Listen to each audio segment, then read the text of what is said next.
اعوذ باللہ من الشیطان الرجیم بسم اللہ الرحمن الرحیم۔ دنیا میں جن چند عوامل کو ایک فتنہ قرار دے دیا گیا ہے، ان میں سے ایک عوامل عورت بھی ہے۔ اللہ تعالیٰ نے دو فرشتے ہاروت اور ماروت کی آزمائش بھی ایک عورت کے ہاتھ کی۔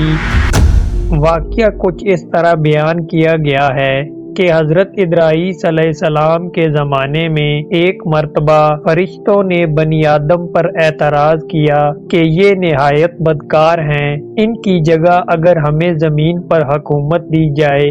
اس پر رب کریم نے انہیں کہا کہ انسانوں کو غصے اور شہوت کی جو کمزوریاں دی گئی ہیں، اگر وہ تمہیں دے دی جائیں تو تم بھی گناہ کرو گے۔ اس پر فرشتوں نے کہا کہ ہم تو گناہ کے پاس بھی نہیں جائیں گے، لہٰذا یہ فیصلہ ہوا کہ فرشتوں کی اس جماعت کے دو اعلیٰ درجے کے پرہیزگار فرشتے چن کر انہیں یہ انسانی کمزوریاں دی جائیں اور اس کے ساتھ زمین پر اتار دیا جائے۔ یوں فرشتوں میں سے ہاروت اور ماروت کو چنا گیا اور ان کو شہر بابل میں اتار دیا گیا۔ بابل کے لوگ ان کے پاس آتے اور ان سے جادو سیکھنے کی خواہش کرتے۔ یہ لوگوں کو خوب خبردار کر دیتے کہ جادو ایک بڑا گناہ ہے اور سیکھ کر تم جہنم میں چلے جاؤ گے۔ جو لوگ پھر بھی اصرار کرتے، یہ انہیں سکھا دیتے۔ رات کو اسم اعظم پڑھ کر یہ دونوں آسمان پر چلے جاتے۔ قسمت ان دونوں فرشتوں پر بری تھی کہ ایک دن ان کو پری پیکر زہرا نامی لڑکی ملی جس کا حسن بے مثال تھا۔ اس کے حسن کو دیکھ کر یہ دیوانے ہو گئے۔ زہرا ان سے اسم اعظم سیکھنے کی خواہش کرتی، مگر یہ دونوں فرشتے اس سے انکاری کرتے، لیکن زہرا کے حسن نے ان پر جادو کر رکھا تھا اور وہ کسی بھی قیمت پر اسے حاصل کرنا چاہتے تھے۔ چنانچہ زہرا نے ان سے مطالبہ کیا کہ تم شرک کرو تو میں تمہاری ہو جاؤں گی۔ ہاروت و ماروت جانتے تھے کہ شرک ایک ایسا گناہ ہے کہ اس کی معافی نہیں ہے، انہوں نے انکار کر دیا۔ اب زہرا نے شرط پیش کی کہ ایک بچہ قتل کرو تو مجھ پر تمہیں اختیار ہے۔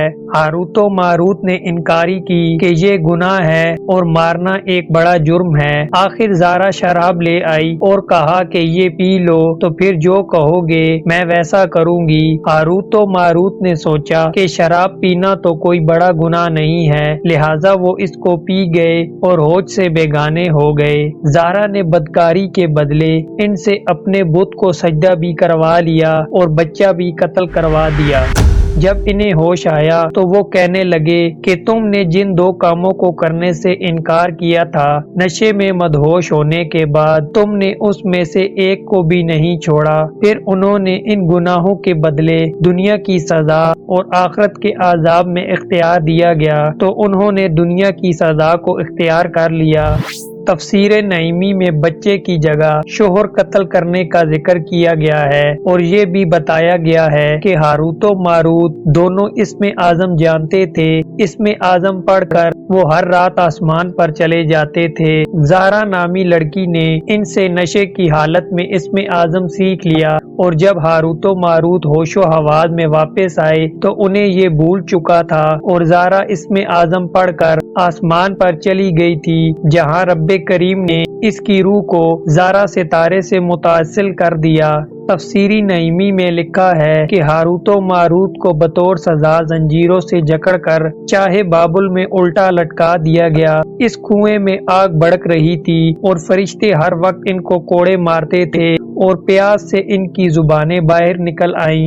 ہاروت و ماروت کے حشر سے عبرت پکڑ کر باقی فرشتوں نے اپنی خطا کا اقرار کیا اور زمین والے خطاکار انسانوں پر بجائے لعن طعن کے ان کے لیے دعائے مغفرت کرنے لگے۔ تو ناظرین کرام، یہ قصہ بیان کرنے کا مقصد یہ واضح کرنا ہے کہ مرد کیا چیز ہے۔ عورت کے حسن کی تپش سے تو بڑے بڑے نیکوکار فرشتے بہک جاتے ہیں اور روح زمین پر اپنی پارسا حکومت بنانے کے بجائے چاہے بابل میں الٹے لٹک کر سزا پاتے ہیں۔ اللہ تعالیٰ سے دعا ہے کہ ہمیں ایمان کی پختگی نصیب فرمائے، آمین۔